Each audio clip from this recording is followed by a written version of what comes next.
Another education worker reached out to me with concerns for her safety in the classroom. With so many staffing shortages, she and her colleagues are finding themselves in vulnerable positions, especially during incidences of violence. Workplace violence has become so normalized for her, she is begging the government for more support. She shows up to support her students who struggle with aggression because they deserve support. It's important work, and if they aren't there for these students, nobody will be. All she wants is to be fairly compensated for this work and have the security of knowing that there will be other staff to help when she needs them. She does not feel supported by this government, and now even less so with their unwillingness to meet the basic needs of education workers across the province. Sharon reached out to my office yesterday to express her concern for the state of our education system in Ontario. Sharon's grandson has ADHD and could not be in school without the help of education workers. She recognizes how important their role is and can see the change in her grandson when he does not have that support. Sharon fears what may happen if this government continues to exploit education workers and what effect this may have on her son, who is dependent on his classroom support worker.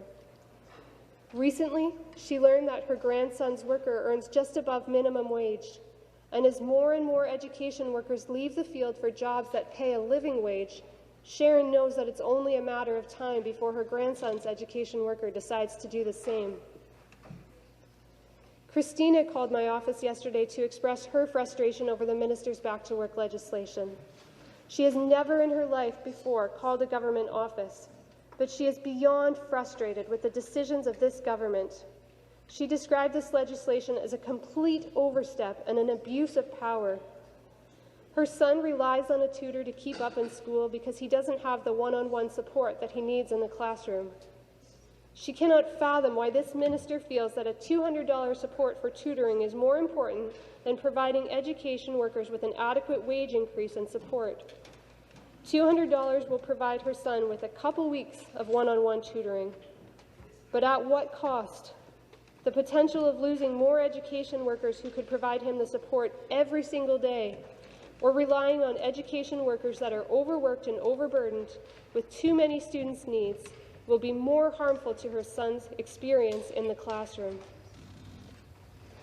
Lisa is an ECE in my riding of Ottawa West Nepean, and she told my office that she loves her career and her students. However, she cannot support her family with the wage she earns as support staff. If she didn't have the support that she does from her parents, she would not be able to keep a roof over her head or feed and clothe her children. As it stands, Lisa sits around 15% below the cost of living in Ontario. The reasonable offer that this government has proposed will have her sitting somewhere between 20 to 22% below the cost of living in 4 years. She does not want to strike, but she feels she has to in order to support her family. The minister's decision to invoke the notwithstanding clause impedes her right as a worker to negotiate a fair wage. Lisa would like to remind this government that on the playground, this is referred to as bullying, and she does not want to be bullied into an unfair contract. Another Ontarian has expressed her frustrations over the difficult decision that she has been facing as guardian to a child with autism who is supposed to start school in September. She says that she fully supports education workers, but is terrified to send her child to a school with so few supports in place. She has been going back and forth on whether she should send him to school or not, a decision that no Ontarian should have to make. We owe it to our children to provide them with the resources they need for a successful school experience. Jason, whom I mentioned earlier, has been grateful for the role of EAs in his children's learning, but he's seen firsthand the decline in availability of in-class EAs and resources. His children have suffered as a result of absent EAs because so many have left the field altogether due to burnout. In school, his middle child began to experience mild depression, anxiety, and learning challenges. They've tried to work with the school administration to obtain additional support, but had very little luck because the school did not have adequate support for his child's educational and mental health needs. Jason had no other choice but to find an alternate school for his son. His youngest child, who is currently enrolled in middle school with the Ottawa-Carleton District School Board, has also experienced a delayed response in obtaining adequate classroom support. There are no education support staff in his classroom, and only one resource teacher available to respond to his learning needs. There are hundreds of other children in this same position. Now, Jason's family is paying out of pocket for external support to assist his children, and during a time when the cost of living is already so high, this added cost is cutting into his family's grocery budget. These parents and education workers are absolutely clear. If the government continues on this path of enforcing a low-wage policy and fundamentally disrespecting our education workers, it will be to the detriment of our children. Workers cannot continue in these conditions, and that means our kids will be forced to go without the supports, the caring adults, and the fundamental supports they depend on. Of course, this government is not the first government to attack our education system and the people that work there. They're continuing a tradition set by the previous Liberal government, and that's part of what's gotten us into this mess, Speaker. The Liberal government, supported by the Conservatives, passed Bill 115, trampling on the rights of education workers to collectively bargain, a charter-protected right, I might add, and imposing a collective agreement that froze workers' wages. The Ontario Superior Court of Justice recently ruled that Bill 115, quote, substantially interfered with collective bargaining rights of education workers. The passing of this unconstitutional legislation resulted in the province being ordered by a court to pay out hundreds of millions of dollars in order to remedy their trampling of fundamental rights. These remedies, of course, do not recoup the lost income, benefits, and rights of education workers in Ontario, but they show how expensive trampling on the rights of Ontarians can be. In 2014, the Liberals, apparently thinking this was a fun game to play with people's lives, froze wages again for 2 years. 4 years, no wage increase. Workers then had a couple of years of marginal wage increases, but in 2018, as we all know, the Conservatives came to power, and I guess they admired the Liberal approach so much that in 2019 they passed Bill 124, capping the wages of education workers once again. So education workers have faced 10 years of consistent and sustained suppression and restraint on their wages from Liberals and Conservatives. From 2012 to the end of 2021, wage increases for Ontario education workers have totaled only 8.8%. During that same period, total inflation was 19.5%. This means that these education workers, the lowest paid education workers, took a 10.7% wage cut as a result of the government's wage freezes since 2012.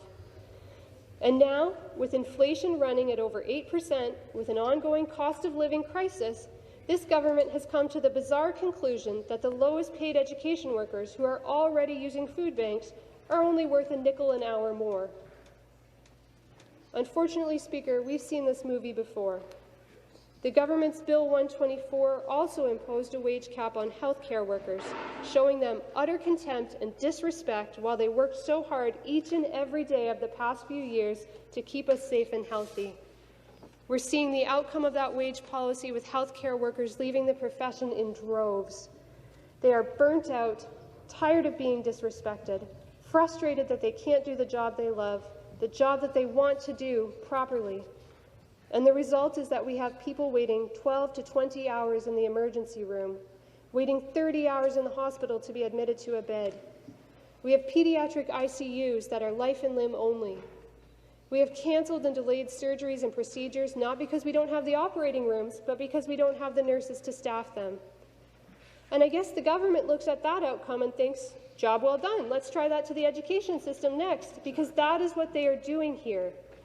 They are taking a system that is already starting to experience strain, and they are deliberately driving it closer to the brink. In fact, this is straight out of the Conservative privatization playbook. First, you starve the public system of the funding it needs to do its job. Then you suppress workers' wages so they are earning less than their private sector counterparts. You burn out the staff with your deliberate underinvestment, and then they start to leave their profession to find other jobs that pay more or are less stressful. And that trickle of departing workers eventually becomes a raging river. Because as the government makes the system deliberately worse, the workers who are now paid less have to do more. But the more that their fellow workers leave, the more they have to do to make up for that gap, which feeds the cycle until you're faced with an inevitable crisis because of the actions of the government. And then, when the public system finally starts to break at the seams because the workers are burnt out, the system that used to be world-class has now become a shadow of its former self. That's when the Conservatives say, "How did this happen? No one could have predicted this result. The only way to solve this problem that we caused is now to privatize the service." And we know what privatized public services look like because they've done it before. It means poorer quality services. It means low wages. It means that people lose out to profit. Now let's compare that playbook with what the Conservatives are proposing here and what this bill will actually mean for our education system and our kids. Legislating poverty wages will mean that school boards will be unable to recruit and retain staff. This will lead to staffing shortages and cuts to services for students. Gutting job security means that burnout will increase the amount of staff and only make the staffing and retention crisis even worse. No new funding for additional staff means there will be no improvement to services for children and that the quality of their education will deteriorate. It also means that already overworked education workers will now be expected to do even more unpaid work, which leads to further burnout and to more staff leaving the profession. No agreement that casual workers be paid the same as permanent employees will only worsen the problem of recruitment and retention. You might be detecting a theme here, Speaker. And not only is the government doing all of this, but they're invoking the notwithstanding clause as they do it, acknowledging that they are trampling on charter-protected rights of Ontarians and flat out admitting that they don't care. Cross the Premier and he will take away your rights. That's the message here. The challenge we face as a province is clear. Is this a bill that will make our kids' education better? No. In fact, it will lead to a staffing crisis similar to the one we are experiencing in the healthcare sector. Will it provide students with more supports? No, because burnout and staffing cuts will lead to fewer supports and fewer opportunities for Ontarian students, not more. And lastly, will it make sure every child gets access to a world-class public education? Absolutely not. In fact, it ensures that kids who need support the most will get the least. The minister's got 3 days, Speaker. The clock is ticking. CUPE is at the table today. The minister should withdraw this shameful legislation and sit down at the bargaining table today with CUPE and negotiate a deal that will protect and strengthen our kids' education and support these invaluable workers who support our kids every single day. Thank you, Speaker.